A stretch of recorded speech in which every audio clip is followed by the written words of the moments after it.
যে কয়েকটি রোগের জন্য বেশিরভাগ মানুষ সবচেয়ে বেশি ক্ষতিগ্রস্ত, এর মধ্যে একটা সমস্যা হচ্ছে যৌন ও প্রজনন সমস্যা।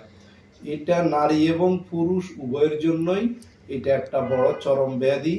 এটার এই সমস্যা যাদের আছে তারা সাধারণত বিভিন্ন ফার্মাসিতে বিভিন্ন অনভিজ্ঞ অপেশাদার চিকিৎসকের কাছ থেকে পরামর্শ নিয়ে চিকিৎসা গ্রহণ করে থাকে, যার ফলে শরীরের ইমিউনিটি সিস্টেম হইতে শুরু করে শরীর অনেক রকমের ফাংশনাল অসুবিধা হয় এবং সবচেয়ে বেশি ক্ষতিগ্রস্ত হয় এবং পরবর্তীতে এমন পর্যায়ে যায় যে সঠিক চিকিৎসাতেও আর পুনরুদ্ধার হয় না। এই কারণের জন্য আমরা কয়েকটা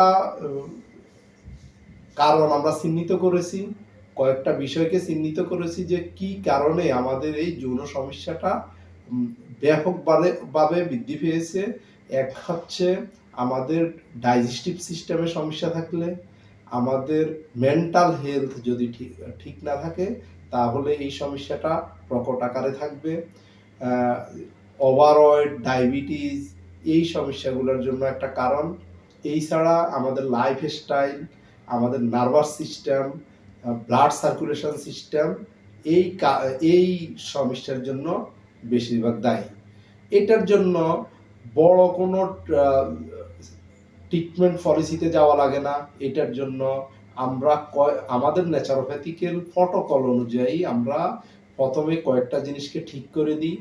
একটা হচ্ছে আমরা ডাইজেস্টিভ সিস্টেমকে ঠিক করার চেষ্টা করি, শরীরকে ডিটক্সিফিকেশন করি, ফুড থেরাপি আমরা দিয়ে, ডায়েট যে থেরাপি, ডায়েট চার্ট আমরা করে দিই, লাইফস্টাইল মডিফিকেশন করে দিই, মেন্টাল হেলথকে গ্রো করার জন্য, স্ট্রেস কমানোর জন্য আমরা বিভিন্ন মেডিটেশন অথবা বিভিন্ন রকমের মেন্টাল হেলথের জন্য কাউন্সিলিং আমরা করে থাকি।